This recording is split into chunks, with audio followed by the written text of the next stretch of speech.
봄맞이 정원 단장을 하면서 큰맘 먹고 사온 비싼 수국, 땅에 정성껏 심었는데 며칠 만에 잎이 축 처지고 결국 말라 죽어버린 경험 혹시 있으신가요? 정말 속상하죠.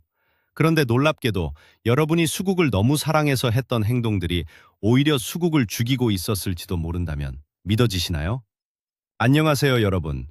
오늘은 많은 분들이 봄만 되면 도전하지만 또 그만큼 많이 실패하는 봄수국 심기의 모든 것을 파헤쳐 보겠습니다. 오늘 이 영상 끝까지 보시면 여러분은 그동안 왜 내 수국만 죽었는지 그 충격적인 이유를 알게 되실 겁니다.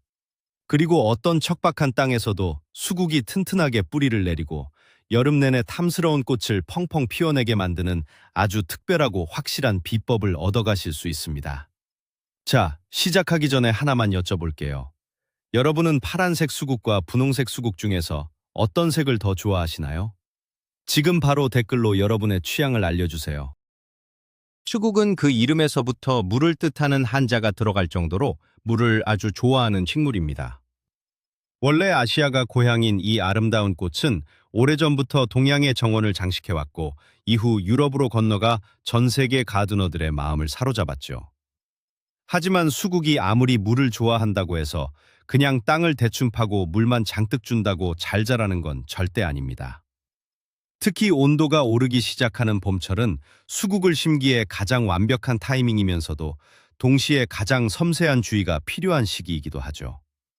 겨울잠에서 깬 땅의 상태, 봄볕의 따가움, 그리고 변덕스러운 봄 날씨라는 환경 속에서 이제 막 농장에서 온 여린 수국이 스스로 뿌리를 뻗어나갈 수 있도록 우리는 완벽한 조력자가 되어야 합니다.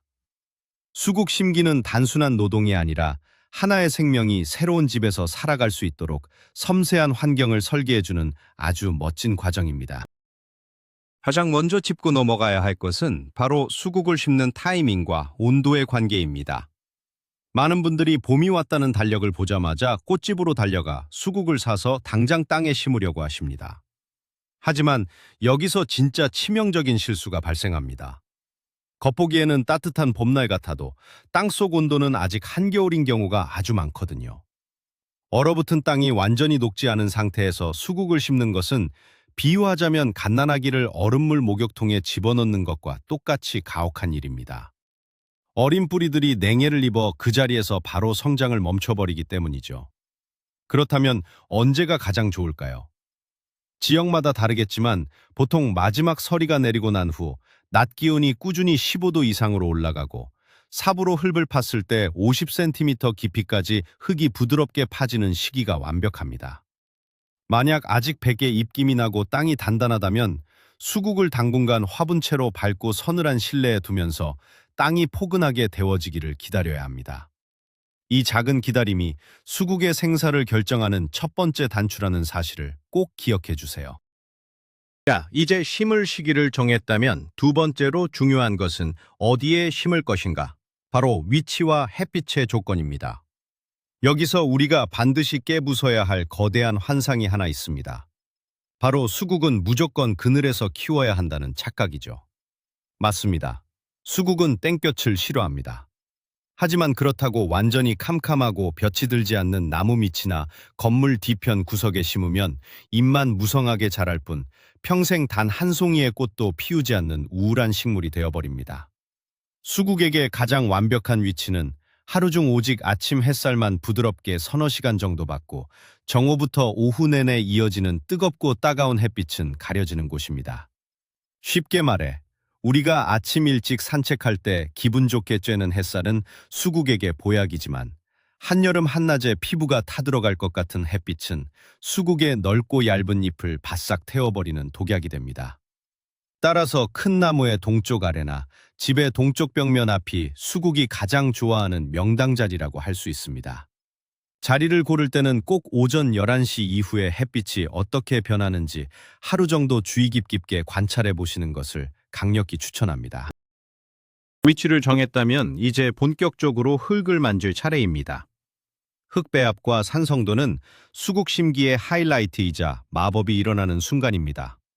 수국은 식물계의 카멜레온이라는 별명이 있죠. 흙의 산성도에 따라 꽃의 색깔이 완전히 변하기 때문입니다. 만약 여러분이 맑고 푸른 바다 같은 파란색 수국을 원하신다면 흙을 산성으로 만들어 주어야 하고, 사랑스러운 솜사탕 같은 분홍색 수국을 원하신다면 흙을 알칼리성으로 만들어야 합니다. 하지만 색깔을 떠나서 기본적으로 수국이 튼튼하게 뿌리내리기 위한 흙의 조건이 있습니다. 바로 부엽토나 상토 같은 유기물이 아주 풍부해야 한다는 점입니다. 땅을 파낸 후 원래 있던 흙에 영양이 가득한 탭이나 부엽토를 최소한 3대1 비율로 넉넉하게 섞어주세요. 흙이 빵가루처럼 포슬포슬해져야 뿌리가 숨을 쉬며 쉽게 뻗어나갈 수 있습니다. 차르처럼 단단하게 뭉치는 흙에 그대로 심으면 뿌리가 갇혀서 결국 질식하고 맙니다.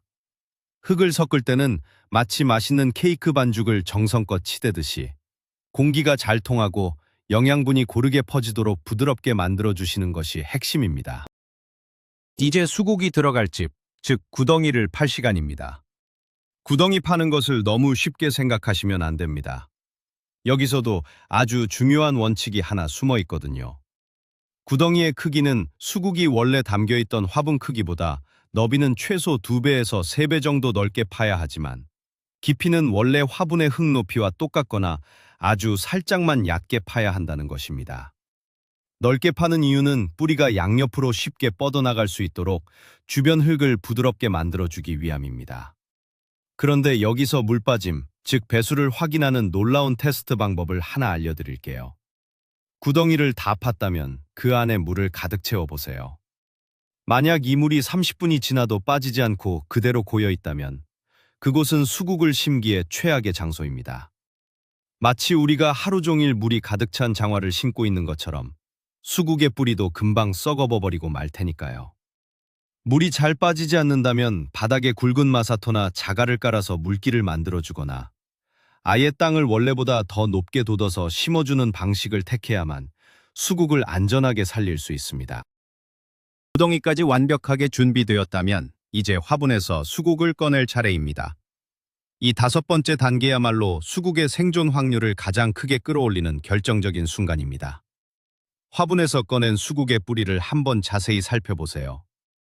좁은 화분 안에서 자라느라 뿌리들이 화분 모양 그대로 둥글게 꽉 뭉쳐서 빙글빙글 돌고 있을 겁니다. 많은 분들이 식물이 다칠까봐 무서워서 이 상태 그대로 땅에 쏙 집어넣습니다. 절대 그러시면 안 됩니다. 뭉친 뿌리를 그대로 심으면 이 뿌리들은 넓은 땅으로 뻗어나가지 못하고 계속 자기들끼리 엉켜서 자라다가 결국 스스로 목을 졸라 죽게 됩니다. 뭉친 뿌리를 과감하게 풀어주셔야 합니다. 손가락을 갈고리 모양으로 만들어서 맨 아래쪽 엉킨 뿌리부터 살살 긁어내듯 펴주세요. 겉에 있는 흙도 조금 털어내고요. 마치 미용실에서 엉킨 머리카락을 조심스럽게 빗어서 풀어주는 것과 같습니다. 이 과정에서 잔뿌리가 조금 끊어지는 것은 전혀 걱정하지 않으셔도 됩니다. 오히려 이 가벼운 자극이 새로운 잔뿌리를 폭발적으로 만들어내게 하는 엄청난 원동력이 되니까요. 뿌리를 잘 풀어주었다면 드디어 구덩이에 수국을 앉히고 흙을 덮어줄 시간입니다. 이때 수국의 높이를 맞추는 것이 생명입니다. 수국의 줄기가 시작되는 부분, 즉 뿌리와 줄기가 만나는 지점이 원래 땅의 높이와 정확히 수평이 되거나 아주 살짝 높게 올라오도록 자리를 잡아주세요. 너무 깊게 묻어버리면 줄기 부분이 흙 속에 파묻혀서 숨을 쉬지 못하고 짓물러 썩어버립니다. 사람으로 치면 코까지 흙을 덮어버리는 것과 같죠. 높이를 맞췄다면 아까 잘 섞어둔 영양가 높은 부드러운 흙을 빈 공간에 채워 넣습니다. 이때 흙을 채우면서 절대 발로 쾅쾅 밟거나 손으로 꽉꽉 눌러 다지지 마세요. 흙을 세게 밟으면 흙 속에 있던 소중한 공기층이 다 파괴되고 흙이 콘크리트처럼 단단해져서 뿌리가 뻗지 못합니다.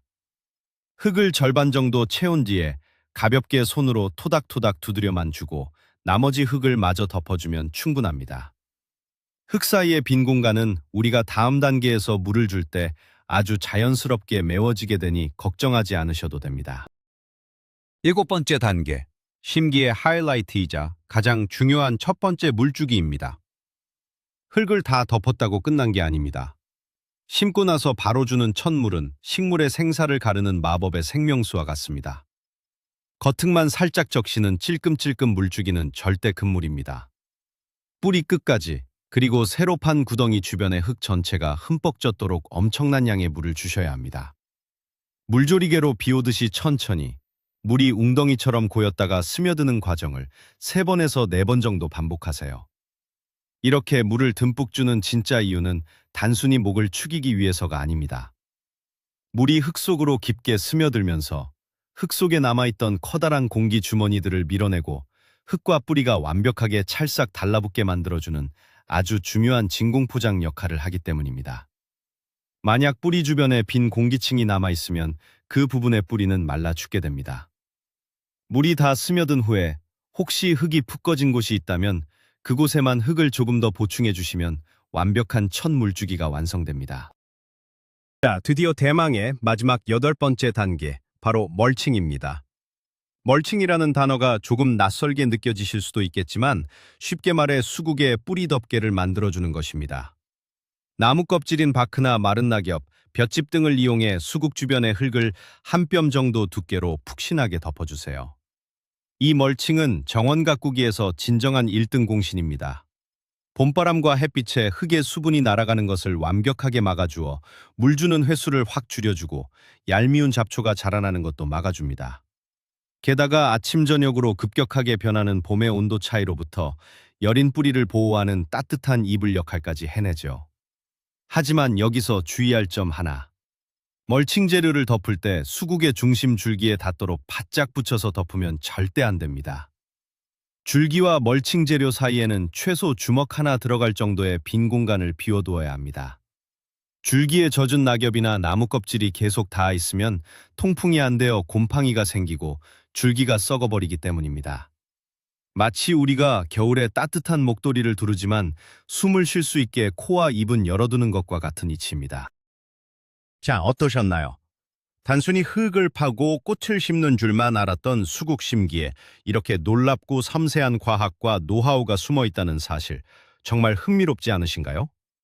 엉킨 뿌리를 과감하게 풀어주는 것부터 식물이 숨을 쉴 수 있도록 높이를 맞추고 공기층을 빼주는 진공물주기까지, 이 모든 과정은 단순한 원예를 넘어 하나의 생명에게 완벽하고 안전한 새 집을 지어주는 위대한 건축과도 같습니다.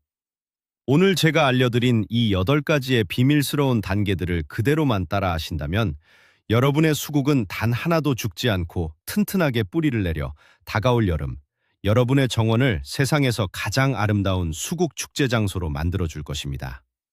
오늘 영상이 여러분의 초록빛 생활에 큰 도움이 되셨길 바랍니다. 영상이 유익하셨다면 꼭 좋아요를 꾹 눌러주시고 아직 구독하지 않으셨다면 구독 버튼도 잊지 마세요. 여러분의 클릭 한 번이 더 좋은 영상을 만드는 엄청난 힘이 됩니다. 그리고 아까 제가 여쭤본 질문 기억하시죠? 여러분은 파란 수국을 심을 건가요? 아니면 분홍 수국을 심을 건가요?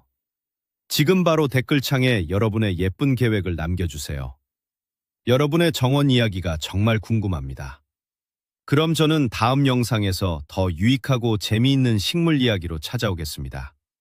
시청해 주셔서 감사합니다.